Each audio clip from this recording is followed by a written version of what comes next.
everyone, my name is Jack and I'm the development coordinator at Growing Gardens. I'm here today with Michele Piercy, who is a graduate from our Let Us Grow program. And today I'm going to be chatting with Michele about her experience in Let Us Grow and why it's so important to support our program. So Michele, you were at Coffee Creek Correctional Facility, which is the only all-female facility in Oregon. How did you hear about the Let Us Grow program when you were at Coffee Creek?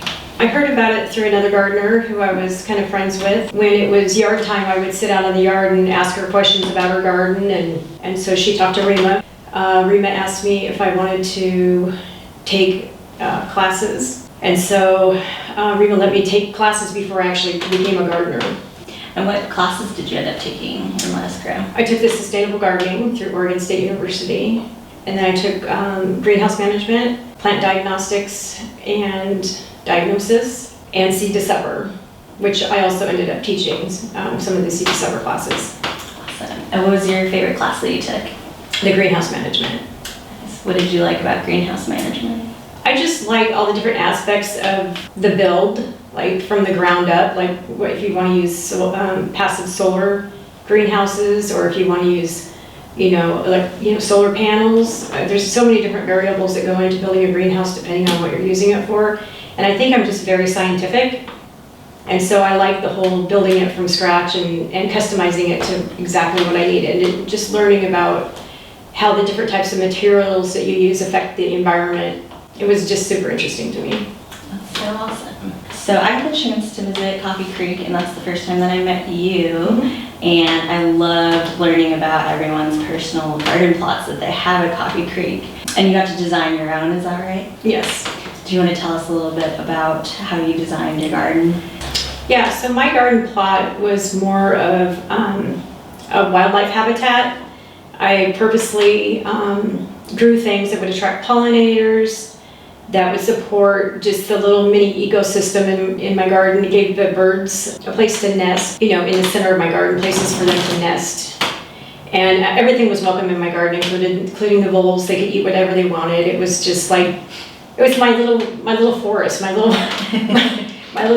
piece of just wild, inside a very controlled environment. It was just like to see just nature happening in this little plot. Awesome, I love that. And just for context for people who are not familiar with Coffee Creek, the class participants, you all had like your personal garden plot, and then there was a bigger plot that had like vegetables, right, that were used in the cafeteria? Yeah, so we had a garden in the back that was huge, where we grew food for the kitchen. So we grew all kinds of different vegetables, like different lettuces, even peppers, like jalapenos, pumpkin, squash, tomatoes, just a wide variety. We got to experiment with things that we weren't familiar with, that we wanted to try.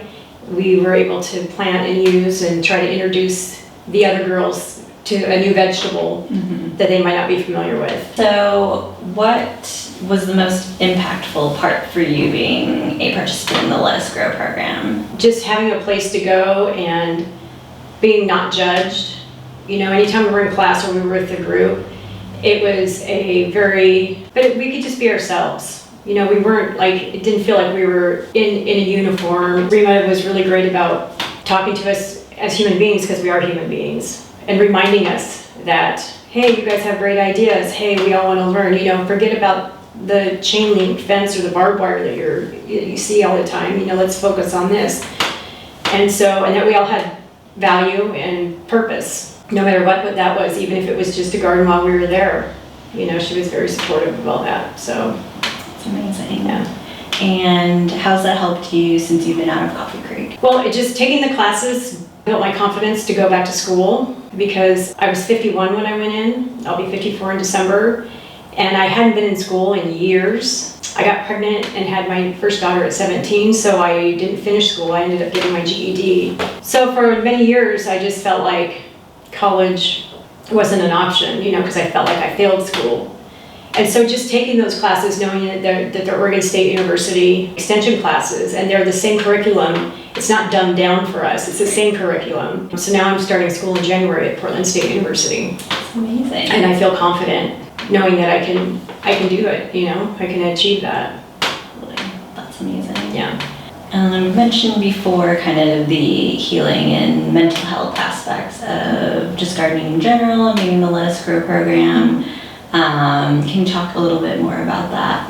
Having a place to go, and like when your mind's overwhelmed and there's things going on outside, you know, with family and things, and you lose a family member while you're in there, and you can't go to the funeral and there's nothing you can do about it. Things like that, to have a place where you can go and you don't have to really speak to anyone. You can just be with yourself, and if you don't even want to be with your thoughts, you just do repetitious work. You know, you just dig, or you plant, or you count seeds, or you just, it's very, there's a lot of therapeutic benefits with gardening. And sometimes it's not even really about the actual gardening. It's just about, you know, it's just a sense of being part of something bigger than yourself, you know? Thank you for sharing that. For people that might, you know, want to be more involved with Let Us Grow or consider donating to the Let Us Grow program, what's one thing you would tell them about why they should support Let Us Grow? One of the main things that you just already touched on was the mental health. A lot of it's in there, most of it's in there. This is the lowest part of our lives, the hardest part of our life that we're navigating. And it gives you a sense of direction, even if it's just while you're in there, if you don't plan on, you know, continuing when you get out.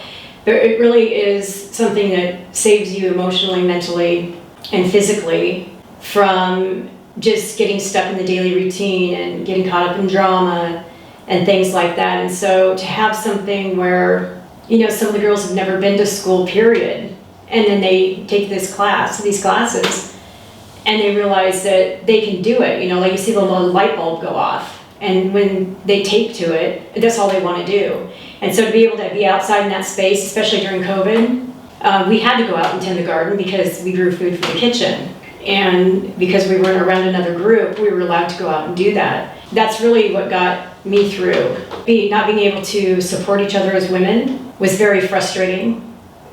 So just to have a place where you can nurture something in the garden, you can tend to it, you know, you can love on it, you develop a relationship with your plants, and then you get to keep your mind preoccupied with learning. And to have a program where there is no limit, there is no ceiling. Rima will bring you anything you want to learn. If you've already finished all your courses like I did, she brought me something else. Are you interested in this? And so intellectually stimulating, you know, keeps you physically in shape. I mean, I just can't really say enough about it. Yeah, it's very important. Amazing. Thanks, Michele. What's one message you would say to people who maybe don't have a reference point for what it's like inside and want to help from the outside? I think it's just important to remember that we are all human beings. I certainly didn't foresee myself being in prison at 51 years old. And mine was very much because of a mental breakdown after I lost my mother was the catalyst to all of this. And there's always a story behind a person, to not just look at it on paper and exclude somebody from an opportunity, you know, to take the time and meet with them and talk to them honestly, you know, and be curious, use your curiosity, be willing to give somebody a shot, because, you know, most of us coming out of prison, we just want somebody to believe in us and take a chance, because we have this barrier now with this background that we have to acknowledge because background checks happen. And to just be open-minded and just be compassionate and know that not everybody in prison is a bad person, just made a mistake. Be that person to give them a helping hand, you know. Totally. Yeah, thank you so much for that. Do you see Let Us Grow having a continued impact on your life? Yeah, so even though, you know, getting my hands in the dirt every day is not something that I want to do, it was great while I was incarcerated, but in January, I'm going to PSU for horticultural therapy, because I do know the benefits firsthand of being in the garden and being in a green space has an effect on your psyche and your emotion and spirituality as well. And so I very much want to be part of that side of gardening and horticulture instead of the farming side of it. But if I wouldn't have had these classes and started with the knowledge, I probably it wouldn't have led me to this path. and my life wouldn't be on a different journey right now. I would still be doing what I was doing before I was incarcerated, which wasn't bad. It's just, it wasn't very fulfilling. It was a paycheck. So I'm very thankful that the continued involvement with Let Us Grow, volunteering for like the discussion panels, just trying to be involved in any way I can with them is very important to me to advocate, because I know that it leads to many different paths and it's many different things for many people, but I know it's super important to give the girls the opportunity to learn, to grow. It just brings nothing but good value to somebody's life. Well, I just want to say thank you so much on behalf of Growing Gardens for chatting with us today and sharing a little bit about your experience. We really appreciate just having a better view of what goes on and what classes can mean for our participants. So we really appreciate you, Michele. Yeah, thank you. And for those that want to learn more about the Let Us Grow program or Growing Gardens in general, you can check out our website at www.growing-gardens.org. Thank you.